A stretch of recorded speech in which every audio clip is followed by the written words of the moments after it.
En Radio Portales de Valparaíso presentamos Revelando.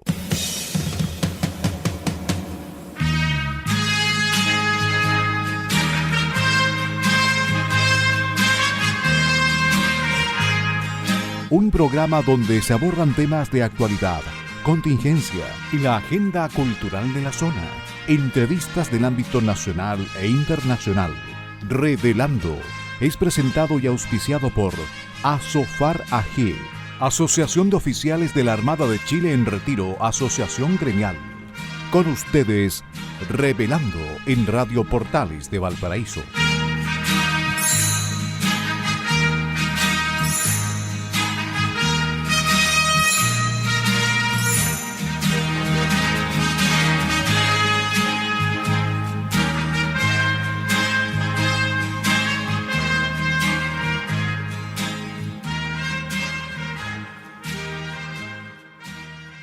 Queridos amigos de Revelando, bienvenidos a este programa de martes 26 de septiembre del 2023. La última semana de septiembre, la última semana del mes de la patria, la última semana del mes de las glorias del Ejército de Chile. ¿Te ha pasado volando este mes? Eso yo sé que es una frase muy recurrida y recurrente, la comentamos mucho, no solamente los mayores, también los jóvenes.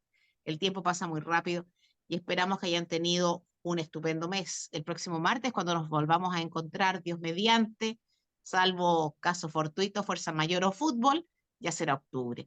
Bueno, agradecemos a Asofar AG, Asociación de Oficiales de la Armada de Chile en Retiro, Asociación Gremial, por permitirnos estar en este programa desde hace ya 8 años. Y agradecemos a Enzo Alvarado, a don Enzo Alvarado, que es el periodista de Asofar, que está además monitoreando nuestro conversatorio de hoy, porque no estamos en la radio y estamos grabando el programa temprano en la mañana. Y agradecemos también, como no, a Radio Portales de Valparaíso, la radio de la región de Valparaíso, y especialmente, y en este caso, a don Claudio Alvarado, que va a estar en los controles a las 19 horas, a las 18 horas, perdón, cuando se emita este programa. El gran Claudio Alvarado Ibaceta. En fin, hoy día estamos Eugenio Guerrero y quien les habla, Pilar Soberado, porque nuestro queridísimo integrante del triunvirato no está, sigue de vacaciones, pero entendemos, nosotros que nos quedamos aquí con Eugenio, que Patricio vuelve el próximo martes. No sé si tienes nuevos antecedentes tú. Eugenio, bienvenido. Hola, ¿cómo estás, Pilar? Bueno, como siempre, un gusto estar cada martes en Revelando. Ya vamos para 5 años. Yo, por ejemplo, en el programa Sí, Revelando pues, obviamente tiene mucho más tiempo. tú Así eres más que, joven. claro, pero muy contento. Y bueno, para comentar otras cosas, no he tenido información sobre Patricio Schiavetti en algún sitio, ya sea de Chile, del mundo o del universo estará. Por eso es que él siempre tiene vacaciones a sitios muy Sí. recónditos. Es que este Patricio Schiavetti, mira, no le hagamos mala ausencia porque no está, pero es que se la ha pasado viajando este año. Así Que es. al sur, que a la zona central, que para el norte, que no sé qué. Bueno, en fin, me parece estupendo en todo caso, ¿eh? Igual se echa de menos a Patricio. Sí. Sí, oye, pero es que no, pero no deja de estar presente, porque no sé dónde diablos anda volando y igual nos manda información y temas para tratar, etcétera, etcétera. Bueno, como sea, va a estar con nosotros el próximo martes, a ver si podemos un ratito del próximo programa preguntarle por dónde estuvo y qué le llamó la atención. Que no nos cuente de las cuestiones de las tradicionales, que nos cuente, acorde con nuestro programa, si se pudo enterar de algo de la política, de los países que visitó, de la sociedad, de las normas, de la economía. A ver qué nos cuenta. Ya, perfecto, sí. Ahí lo esperamos con mucho cariño para seguir conversando y que se siga armando el triunvirato. Exactamente. Oye, querido Eugenio, vamos a partir. Yo te quiero hacer una pregunta a ti. La Fundación para el Progreso y el Consejo Constitucional. Estamos en este minuto, y esto un poco para nuestros auditores. El Consejo Constitucional ha vivido días bien importantes, con discusiones importantes, académicas, con buenos exponentes, en especial voy a decirlo así, pero hay excepciones, en especial de los consejeros de derechas, sin perjuicio de que hay consejeros de izquierda que fundamentan muy bien también sus posturas, pero algunos ahí tratan de introducir la cosa de la derecha fascista, golpista, militarista, así que quiero que como están en discusión, como este trabajo que están haciendo los consejeros tiene que volver a los expertos, quiero que me digas en qué está la Fundación para el Progreso y su trabajo en relación con el consejo con los consejeros. Ya, fíjate que, mira, para este año, a diferencia del año pasado, bueno, la Fundación el año pasado se abocó de una manera muy enérgica, súper Sí, profunda al pues. análisis del sistema constitucional, incluso hicimos una campaña multitudinaria por todo Chile y por las redes sociales, con fuerte impacto que se llamó Chile la piensa, ¿ok? Entonces, en este caso, nosotros lo que hemos hecho es participar en las audiencias públicas, ¿ok? Hasta yo mismo Ah, participé en una audiencia pública. ok. Eh, Sobre todo criticando el proyecto de los expertos en una parte que era, en este caso, si podríamos decir, el primer borrador entre los expertos y los consejeros, donde se enviaban órdenes de partido, ¿ok? Órdenes de partido, que eso esté aprobado constitucionalmente para que la disciplina partidaria tuviese una especie de consagración constitucional. El problema de ese principio, por ejemplo, es que ignora la ley de hierro de las oligarquías que se asumen en los partidos. Puede ser que una tendencia oligárquica internamente en el partido o contraria al propio partido que coyunturalmente esté, se perpetúe de una forma que constitucionalmente configure el Congreso a su pinta, si podríamos decir de alguna manera. ¿Okay? Entonces eso es, incluso yo no lo he visto en ninguna constitución del mundo. Entonces, bueno, yo fui a una audiencia pública a criticar eso, también, por ejemplo, con respecto a que el derecho a huelga no tenía límites. Ah, Entonces, sí. entonces, entre otras cosas. Entonces, ¿a qué nos hemos dedicado? Con esto te doy un ejemplo porque cada uno de los investigadores, yo en este caso soy el director de formación, asistimos a audiencias públicas precisamente para, bueno, primero que el proceso de audiencia pública estuvo impecable, nada que decir. La gente se queja mucho de que son pocos minutos, pero al final, sí, son pocos minutos, pero aunque sea, eres escuchado y eso te permite también ser sistematizado en un conjunto de ideas y además que te invitan, primero empiezan súper puntual y además te invitan para que veas qué cosas, no necesariamente de la que tú dijiste, sino de la que dijo el agregado con respecto a la audiencia pública, quedan o fueron tomadas en cuenta. Entonces eso es bien interesante. Y le hice en Valparaíso, en la Pontificia Universidad Católica de Valparaíso. Ah, mira, qué Entonces bien. estuvo bien, bien interesante. Entonces, a eso se ha abocado en este caso la fundación. No está trabajando directamente con Ya. consejeros constitucionales y el tema de propuestas de ley, como el proyecto de los expertos estaba, no sé si a plenitud, pero en gran parte está dentro del marco de referencia en la constitución actual y no hay instituciones fundacionales, no se ha hecho un trabajo tan específico y tan directo en el sentido del análisis. O sea, en la fundación nos hemos abocado más al tema más político, cultural y económico que al tema constitucional propiamente hablando a través de una propuesta. Eso es a lo que me refiero.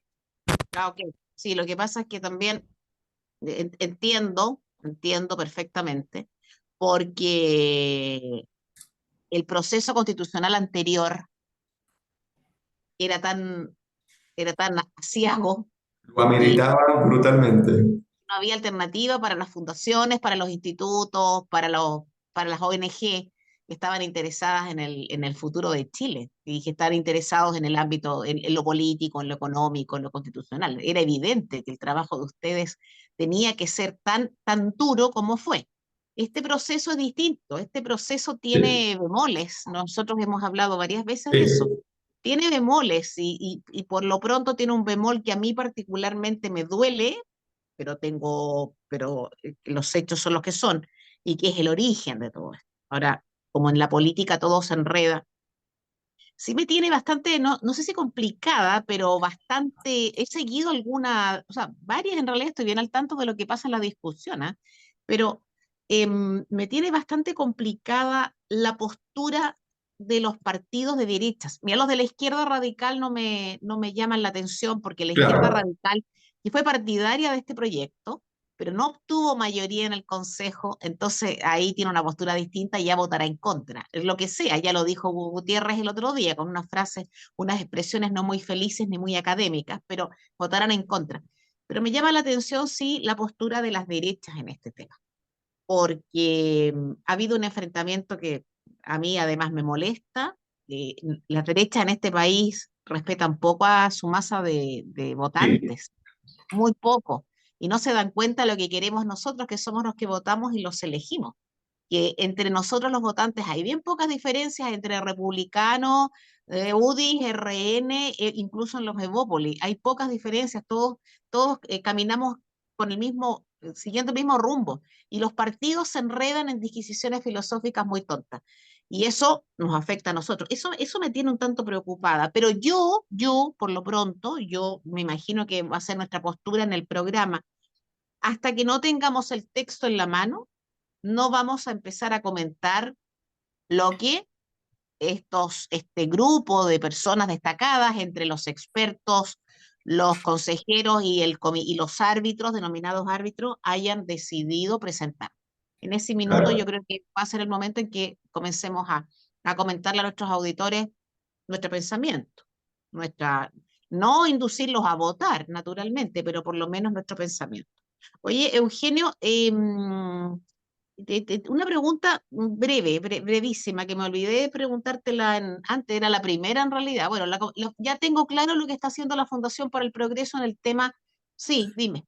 Mira, o sea, yo quería comentarte un poco acerca de las enmiendas que se están aprobando, o sea, como para que nuestros auditores sepan más o menos en qué está el tema, ¿no? Y por lo menos hay 4 aspectos de las enmiendas que se han venido aprobando y rechazando. Y les voy a poner un ejemplo. Se aprobó una enmienda que aumenta la edad mínima para ser electo el presidente de la República. Entonces Eso aumenta es de hoy, 35 a 40 años. eso es de hoy. Porque el trauma actual nos lleva a ello, ¿no? Y ojo, uno podría decir, bueno, pero una persona con 35 años puede tener mucha experiencia y tal, pero yo estoy muy de acuerdo con esa enmienda. Incluso yo creo que la experiencia de vida, más que la experiencia académica, que en este caso, con el presidente de la República que tenemos, no tenemos ninguna de las dos, ni siquiera se ha titulado No, el no. presidente. Entonces, obviamente esto no lo soluciona, pero aunque sea, le coloca un límite y es un límite importante, por ejemplo. Entonces, fíjate que se rechazó la idea de realizar la elección parlamentaria en conjunto con la segunda vuelta presidencial, por ejemplo. En cuanto a la Constitución Constitucional, se aumentó el quórum que se requerirá para acusar al presidente de la República. Esto es debido a, bueno, cómo está utilizado como una herramienta política esto, por ejemplo. Se optó por suprimir el mecanismo de reemplazo constitucional consagrado en el anteproyecto de la Comisión Experta y se aprobó la creación de un Consejo de Evaluación de Leyes y Políticas Públicas, ¿no? Ahora, entre las que llaman también la atención, por ejemplo, es por el tema contralor y por el tema de corrupción y por el tema de que las platas no se saben de dónde están, para dónde fueron, por qué se aprobaron, cuáles fueron los criterios. Entonces se aprueba la creación del Consejo Asesor de Contraloría General de la República, por ejemplo. ¿Ok? Y entre otras, por ejemplo, en derechos económicos, sociales y culturales y ambientales, varias llaman la atención, se incorporó aquellos bienes nacionales de uso público que determinen que la ley podrán ser susceptibles de concesión. En cuanto al derecho de seguridad social, se aprobó que los fondos de pensiones serán inexpropiables. Entonces, esas son algunas cosas que llaman la atención de este proceso. Y hay otro, y voy a leer y voy a leer. Aspecto relativo a la regulación del derecho a la vida. En esta materia generó múltiples reacciones el rechazo al primer inciso del artículo 1 propuesto por la Comisión 3 del proceso constitucional. Dicho inciso buscaba establecer lo siguiente: la dignidad humana es inviolable y la base del derecho y la justicia. Todo ser humano es persona. Las personas son libres, iguales en dignidad y derecho. Su respeto y garantía es el primer deber de la comunidad política y su forma jurídica de organización. El Estado social es democrático de derecho y la jerarquía de los tratados internacionales. Entonces, esto generó debates, como lo sabrás, como también se está generando debates en otro orden de ideas, la objeción de conciencia institucional. Yo te quería preguntar eso a ti, Pilar, de cómo lo ves, porque nuevamente la objeción de conciencia es un tema ético, no es un tema institucional. Entonces, yo no sé cómo lo ves, o sea, porque yo en esa materia soy como ignorante, pero yo no sé si se podría aplicar por principio institucional, objeción de conciencia, cuando eso es atribuible a la profesión y, en este caso, al comportamiento ético que tenga el profesional en ejecución precisamente de su oficio. Mira, yo creo el tema de la objeción de conciencia es una expresión o es un tema eminentemente de la individualidad humana, es Exactamente. personal. Tema ¿Sí? ético. Sí, es personal profesional. Este tema apunta a dos cosas, al aborto y a la eutanasia, indiscutiblemente. No hay otro tema en el que esto de la objeción de conciencia pueda discutirse. Siendo eso para mí lo primero, es un tema de la persona humana, del profesional del área pertinente, que habitualmente es el área de la salud, médicos, obstetras, por ahí, eh, geriatras eventualmente, si estamos hablando de Claro. eutanasia médicos relacionados con el área del dolor.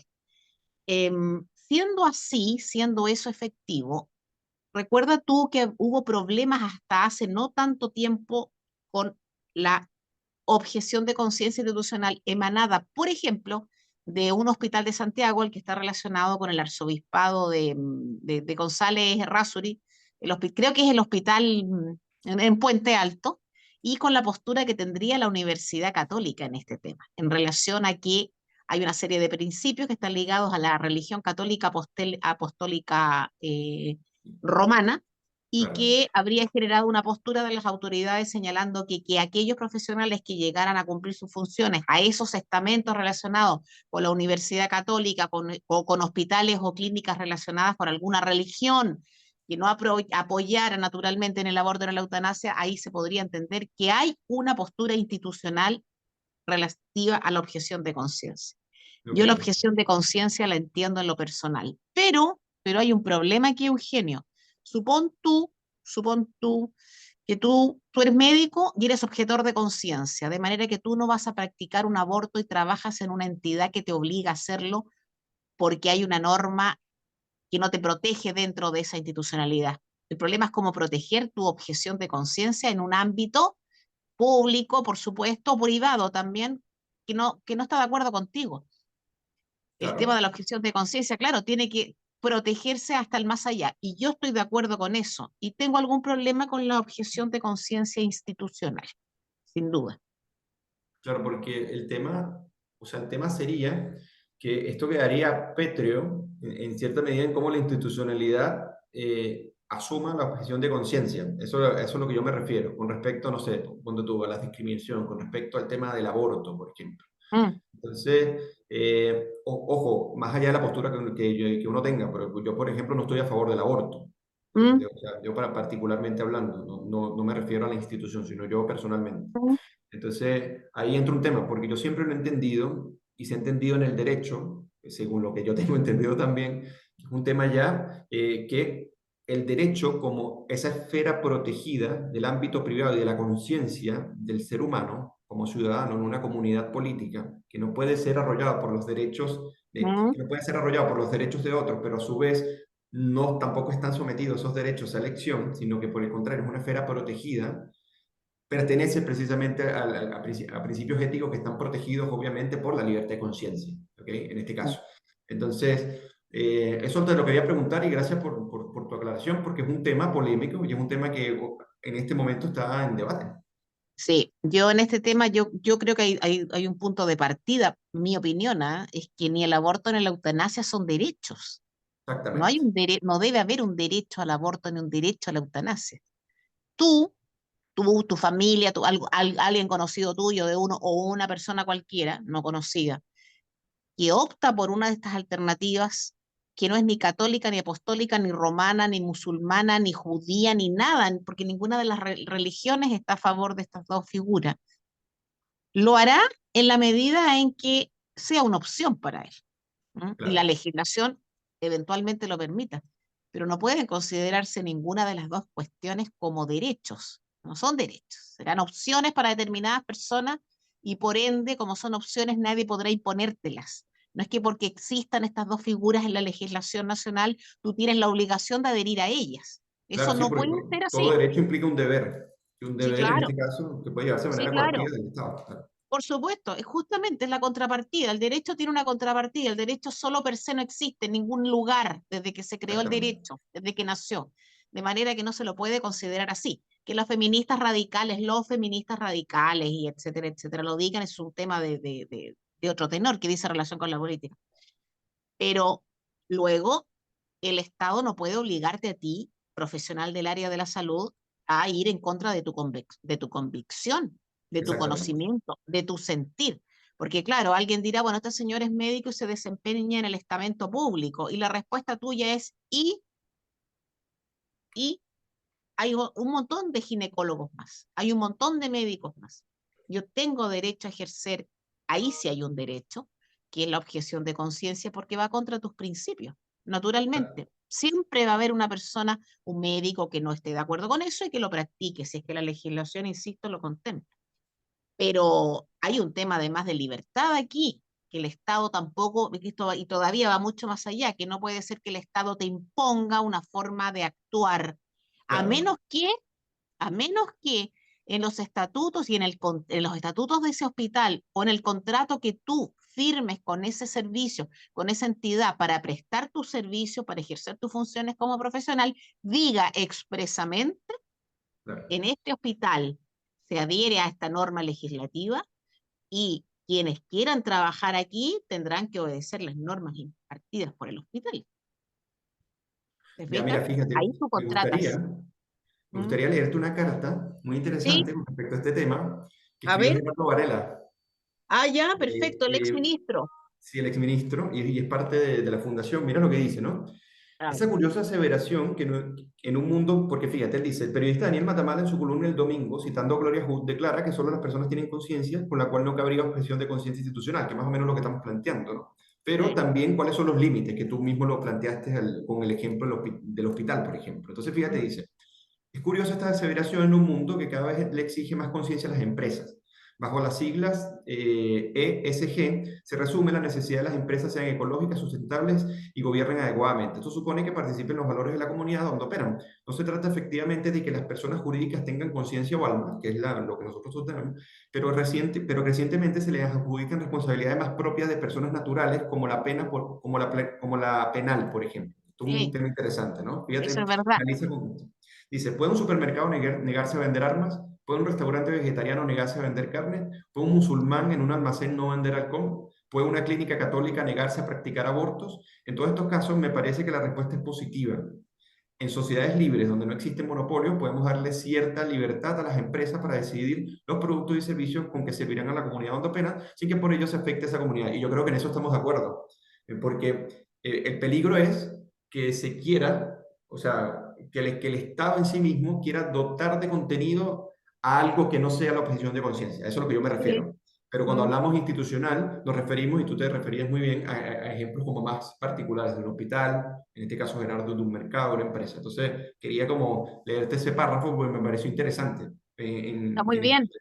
Sí. Está muy bien, sí, es verdad, el tema de la responsabilidad penal, es la denominada responsabilidad penal de las personas jurídicas, que es un tema de discusión muy importante, porque Ah, siempre la mira, fíjate, yo no lo responsabilidad sabía. penal fue del sujeto, de la persona humana, de la individualidad, pero hoy día hay responsabilidad penal de la persona jurídica. Es un tema súper importante, pero en este caso puntual. Y hay otro tema, imagínate tú, porque tú sabes que esto va en escalada, Eugenio. Hemos tenido y suena duro, pero es verdad. Hemos tenido primero el reconocimiento de los hijos nacidos dentro y fuera de matrimonio y reconocimiento para que tengan igualdad de derechos, que generó una polémica muy importante en Chile. Luego la aprobación de la ley del divorcio, luego el aborto, luego será la eutanasia y después será la eugenesia. ¿Qué va a pasar cuando sea la eugenesia? La Claro, eugenesia es una cosa terrible. Y el tema, el gran tema aquí, es el tema del derecho, de cómo contemplar esa figura.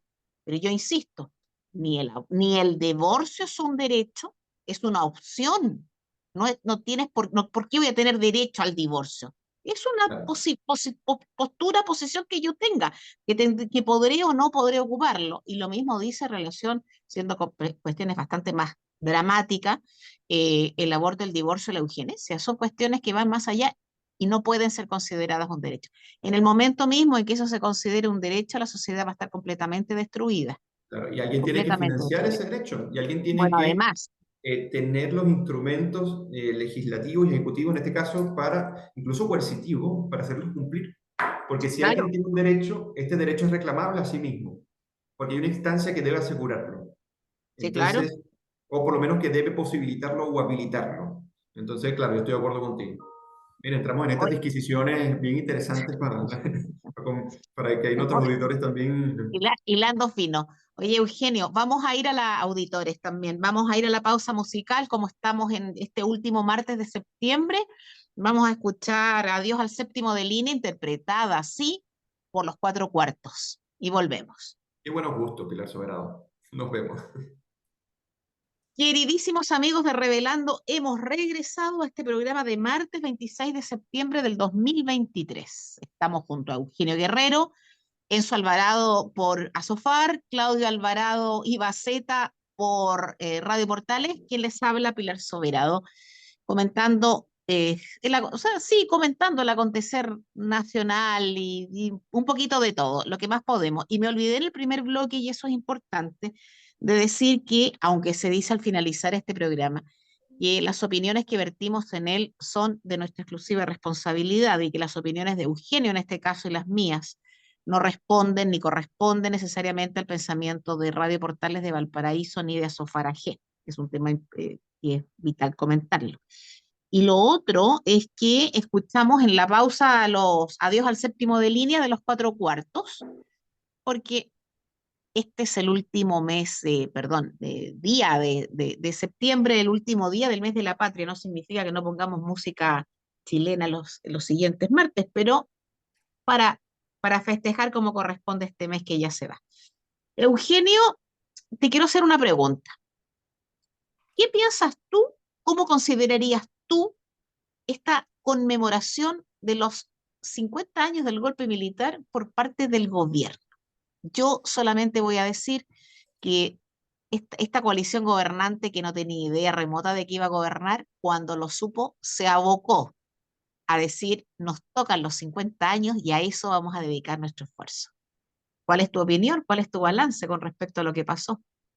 Mira, en una palabra, el desplome. ¿De qué? De su imaginario político. ¿Qué es lo que pasa? Mira, bueno, yo soy obviamente ustedes sabrán que yo tengo mi postura política, yo soy un liberal clásico, que está en la derecha política, obviamente, soy un liberal conservador, tengo también mis cuestiones conservadoras. Y obviamente hay cosas del Partido Republicano que me gustan y otras que no me gustan. Pero si hay algo Claro. que me ha gustado y que fue que es poder leer el acuerdo de la Cámara de Diputados del agosto del 73, Mm. el 22 de agosto del 73, sobre qué fue lo que dijo el Congreso respecto a la situación política, económica y de seguridad en Chile.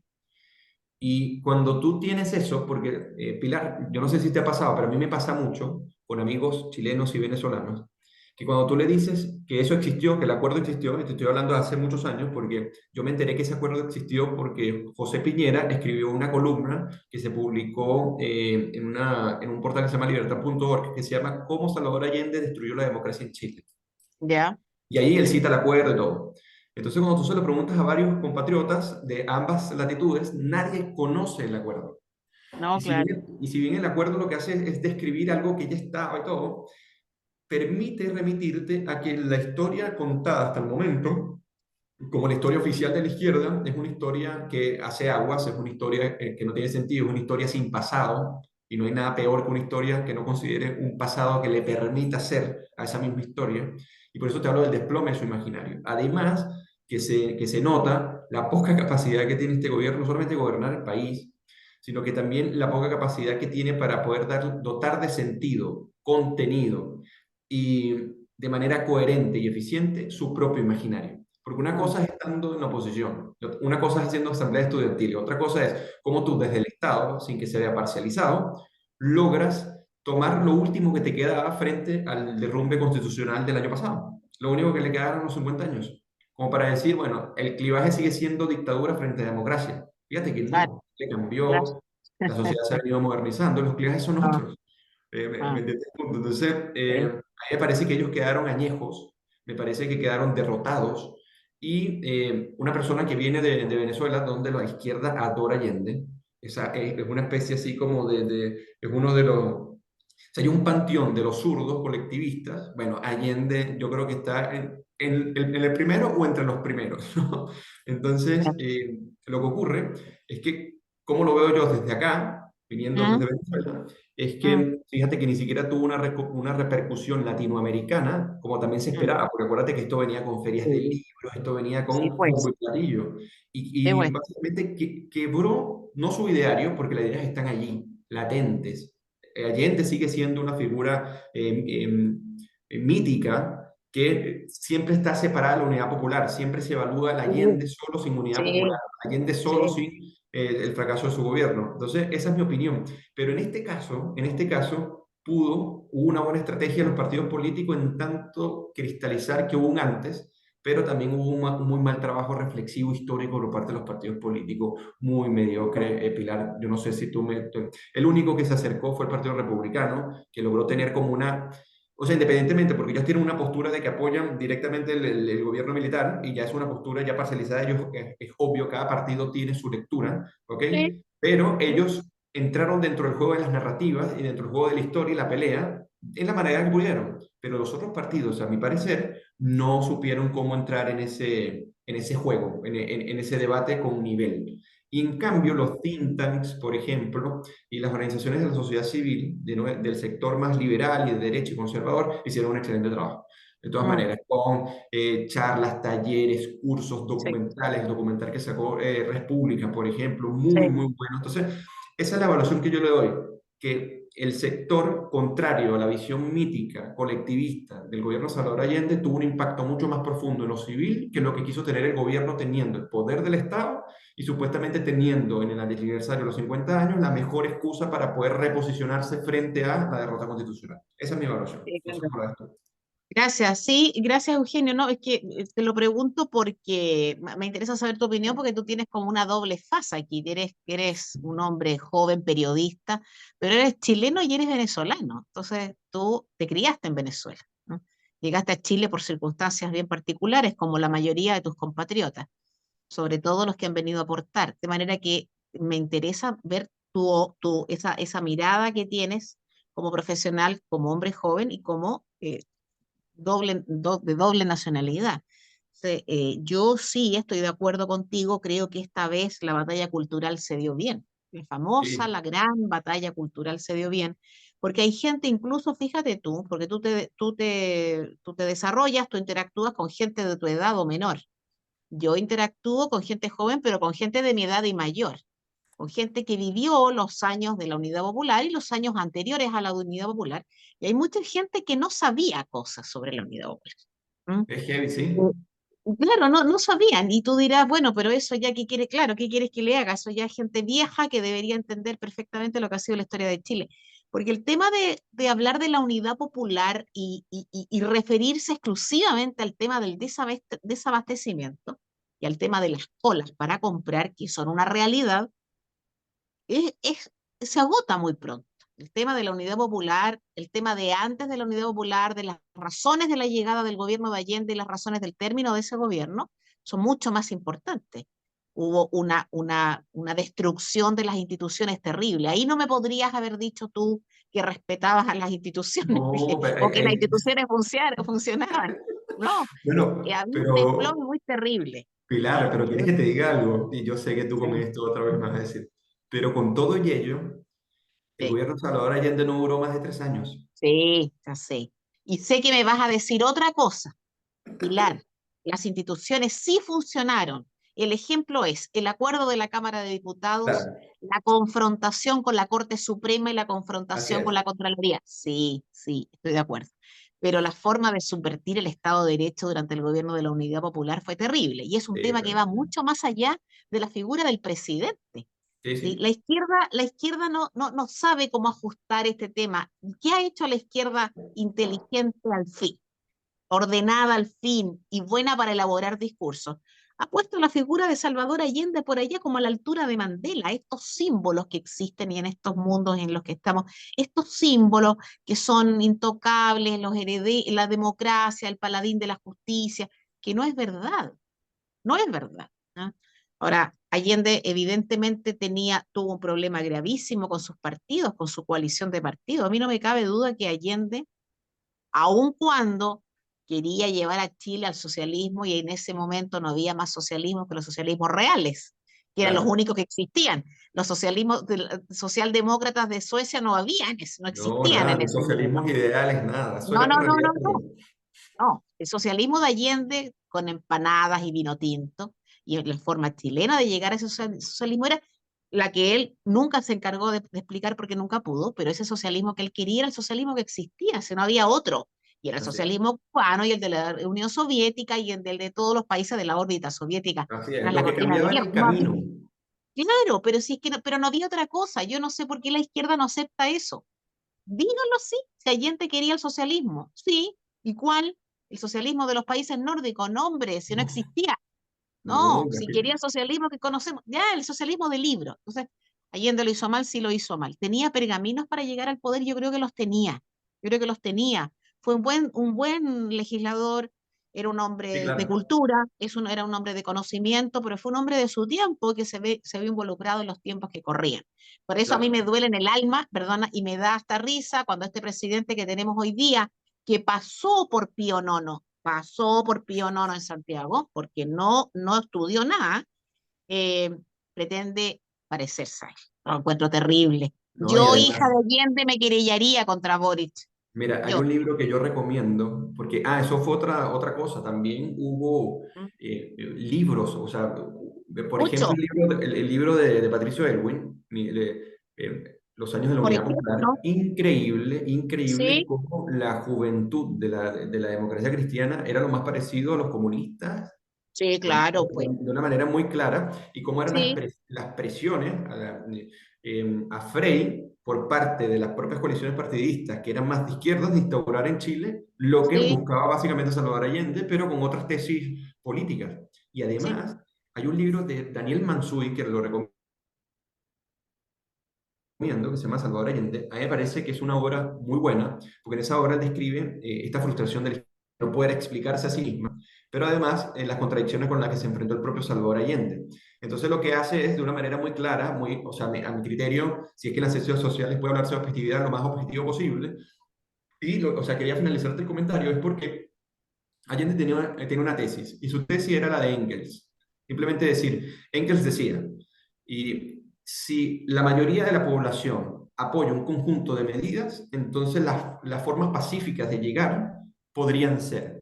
Allende toma esa tesis, sí, pero el fin es el mismo. Es justo lo que tú dices, el fin es exactamente el mismo. Entonces, ¿pero qué es lo que pasa? Salvador Allende no tenía la mayoría del país. Él creyó que tenía la mayoría y llegó de un 33 a un 36%. Y además, para finalizar el tema, cuando Salvador Allende era la cuarta vez que optaba a la presidencia de la República, sí. no había una figura como él para poder suplantar o poder sustituir dentro de los personajes de la izquierda una persona con tanta cultura, con tanta llegada, con tanto conocimiento del sistema político como Salvador Allende. Justo. Entonces, claro, comparar una cosa con la otra, que el presidente actual quiere compararse, oye, hay distancias No, abismales. no, abismales, ¿no? Y además hay otro tema, yo el otro día vi una entrevista que le hicieron a Gabriel Valdés sobre Casó, denominado el conde, porque la verdad que ese sí que era conde, no como el tema de la película. Claro, impecable, demócrata cristiano. Y él decía, Salvador Allende conocía a los chilenos. Yo creo que Salvador Allende, pese a toda su labor legislativa, no conocía el real espíritu, el real sentir de los chilenos. Y si no, no habría sido derrocado, no habría sido depuesto, ¿no? O sea, la izquierda radical y la izquierda, ojo que la democracia Claro. cristiana chilena es muy de izquierda, ¿eh? La democracia cristiana, a diferencia de otras, de las europeas, esta democracia cristiana nuestra es muy de izquierda, la chilena no es conservadora, por el contrario. Bueno, eh, Impresionante. claro, y creo que la izquierda radical y la izquierda no tan radical dice, no, es que Allende fue derrocado por los militares y por los poderes fácticos y Allende no se le dejó terminar su periodo y entonces se frustró el sueño del pueblo. No, no es así. Allende fue depuesto, indiscutiblemente, por los poderes fácticos. Las Fuerzas Armadas no son poder fáctico, las Fuerzas Armadas se hicieron eco de lo que decía el pueblo, de lo que quería la mayoría en Chile. Y No, eso y es además una que las realidad. elecciones del Congreso fueron un desastre, Bueno, fueron un además, desastre más, para Salvador Allende. claro, O sea, ahí ya se claro. demuestra que no solamente no eran mayoría, sino que ni siquiera tenían fuerza política para gobernar. Simplemente lo No, no que la tuvieron tenía. fue No. la suerte de llegar a la presidencia de la República con los votos que da la democracia cristiana, haciéndolo firmar una carta de estatutos y El garantías estatuto de constitucionales que estaba garantías. obligado a respetar. Sí, sí. Claro, y que Allende las firmas estratégicamente, Eh, como era después. pero si lo dijo, se lo dijo él. Naturalmente que lo hizo como una estrategia, porque de tonto no tenía nada, naturalmente. Lo segundo es que se lo dijo expresamente al periodista Régis Debray cuando lo entrevistó. Esa era una forma de alcanzar el poder, pero ahí no hay ninguna novedad. Ahora, hoy día parece insólito que tú tengas que hacerle firmar al candidato que ha obtenido la primera mayoría, pero no mayoría como para gobernar. Oiga, ¿sabe? Le vamos a dar la pasada en el Congreso solo si firma un estatuto de garantía. Por favor, hoy día eso es impensado. ¿Ah? Y eso pasó en ese minuto. En fin. Oye, Eugenio, vamos al Así es. tema. Muchas gracias por tu visión sobre esto de los 50 años pasados por agua del gobierno. El tema económico. Me estabas comentando de una publicación donde se decía qué había pasado, qué pasa con la economía en Chile, con con las libertades económicas en nuestro país. Mira, para ponértelo en resumen y todos los que A nos ver. escuchan, voy a dar un antecedente muy corto. Chile es un país pequeño con un mercado pequeño, ¿ok? Por ende, pero a su vez tiene una globalización o ha tenido una globalización brutalmente beneficiosa, increíble. O sea, los acuerdos bilaterales que tiene Chile con el resto del mundo son increíbles a nivel diplomático y a nivel económico, eso que se entienda, ¿no? Y eso ha representado en Chile el crecimiento económico, las inversiones y esta explosión de la revolución, de la clase, de esta revolución de la clase media, como le llaman, ¿ok? Y esto ha tenido un factor fundamental, la libertad económica. La libertad económica ha sido el eje determinante o medular, obviamente depende también de otras condiciones, pero el eje medular para que esto sea posible. Bueno, resulta que Chile ha venido cayendo en los últimos años de una manera sistemática. Fíjense que Chile llegó a estar dentro de las 9 economías más libres del mundo. Llegó a ser la 9ª economía más libre del mundo. Hoy en día cayó al puesto 30. Mira, Imagínense ustedes, ¿no? El más bajo desde que aparecen los registros del reporte, aunque se mantuvo a la cabeza de sus vecinos de Sudamérica. Y el país fue ya, desplazado, o sea, Chile, por Costa Rica, tras caer ese nivel 30. Una de las cosas es que, bueno, hay excesivas regulaciones, por ejemplo, hay un proteccionismo que ha venido creciendo de manera incesante con respecto al comercio internacional, el crecimiento del tamaño del gobierno, la legislación con respecto a los derechos de propiedad privada, todo este conjunto que parte, vuelvo y repito, desde el segundo gobierno de Michelle Bachelet hasta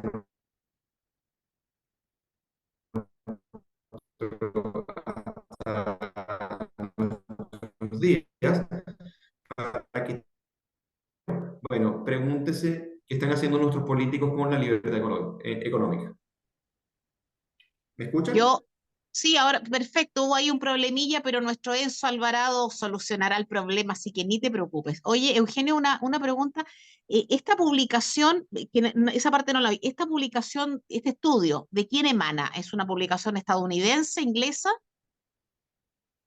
Sí, esto es una publicación que hace el Fraser Institute. ¿Escuchan? Sí, perfecto. Aló, aló. Sí, el Fraser Institute de Canadá. Básicamente, Ah, ok, él hace la investigación y es una institución muy seria, muy, muy seria. Es un ranking que, bueno, tiene sus mediciones y sus metodologías públicas y básicamente no ha sido refutado, no ha tenido refutaciones porque lo que toma una base muy objetiva y lo que te dice ya, la tesis de un país libre económicamente son estas. Hace las comparativas en el mundo, lo hace en todo el mundo y a partir de ahí da las determinaciones. Y Chile, que llegó a ser la 9ª economía del mundo, hoy en día está en el puesto 30 por culpa de nuestros políticos. Oye, Eugenio, ¿cuál es la primera economía, la que tiene más libertad? ¿La norteamericana, la estadounidense? Eh, eh, Mira, en este último ranking, si más no me equivoco, es Singapur en libertad económica. Ok, ok, ya, perfecto. Eh, Mira, no, para ver, sí, Singapur, exactamente, seguido por Hong Kong, luego Suiza, después Nueva Zelanda y después Estados Unidos, Ya, en ese perfecto. orden de libertad económica. Obviamente Singapur no es un país libre democráticamente, pero es libre económicamente, pero cuando hablamos de Hong Kong, o por lo menos Suiza, por ejemplo, Suiza, Nueva Zelanda y Estados Unidos, obviamente son países, pero es Sí, para que tú veas, Chile está tomando una dirección que, mira, llegó a ser la cosa rara en Latinoamérica. ¿Por qué? Porque sí, Latinoamérica siempre ha tendido a por cerrarse, supuesto. ¿me entiendes? Sí. Oye, Eugenio, quisiera hacerte solamente una precisión, ¿ah? Pero se dice mucho. Chile es un país pequeño. No, no, Chile no Sí, es un país pequeño. No lo es. No es así. En el concierto internacional, Chile es un país de una extensión aló, bastante aló. grande. ¿Te fijas? Pero te lo digo porque es un lugar común. Se dice habitualmente esto de que Chile es un país pequeño. Chile es un país continental, insular y con un tremendo territorio antártico. O sea, no, no es tan pequeño como se dice. Claro, si lo comparamos eventualmente con China o con Rusia, sí aparece como un país pequeño, pero para allá iba un poco la observación. Creo que he tenido ahora volvió Eugenio, tuvimos un pequeño problema de conexión. En todo caso, Eugenio, nos queda nada para terminar el programa. Oye, ¿cuál era la ¿Cómo quisiera precisión? no la oíste, ¿no? Que Chile no es un país pequeño, en lo absoluto, ¿no? O sea, en comparación con China, claro, pero no lo es. Ah, no, no, Eh, yo me refería al mercado. Yo me refería al punto, mercado. perfecto. Es que O siempre, sea, como el siempre se dice, mercado, yo me refería al mercado interno. perfecto, muy Ya, bien. Oye, Eugenio, mira, como andamos con algún ya. problemilla por ahí de conexión, vamos a terminar el programa. Nos queda muy poquito tiempo, de manera que algún mensajito para nuestros auditores, algo breve. Mira, bueno, miren el ranking del Fraser Institute, es Eso, muy fácil de leer y aparte de eso siempre el Fraser Institute hace notas, el DF también hace notas, Libertad y Desarrollo, para que lo vean y cuando se pregunten por qué hay una catástrofe económica básicamente hoy en día en Chile, ahí van a tener respuestas muchísimo más objetivas. Así que yo lo recomiendo mucho porque Chile, llegar a ser la novena economía del mundo, eso es un gran paso dentro de los más de 187, 190 países que existe. Chile llegó a ser la novena y ojalá en por algún supuesto. momento vuelva a ser la novena y subir en algún momento de ese. Vamos a ver, pues vamos a ver según los vientos que corran. Don Eugenio Guerrero, muchísimas gracias. Don Enzo Alvarado, muchísimas gracias también. Auditores, será hasta la próxima semana, hasta el próximo martes. Buena tarde, mejor semana. En Radio Portales de Valparaíso hemos presentado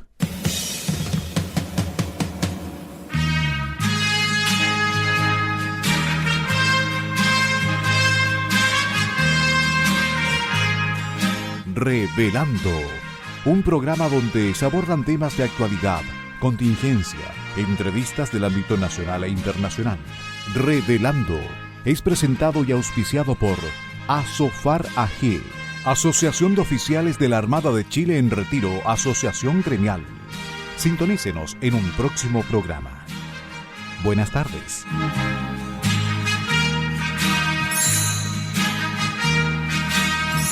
Las opiniones vertidas en este programa son de exclusiva responsabilidad de quienes las emiten y no representan necesariamente el pensamiento de Radio Portales de Valparaíso.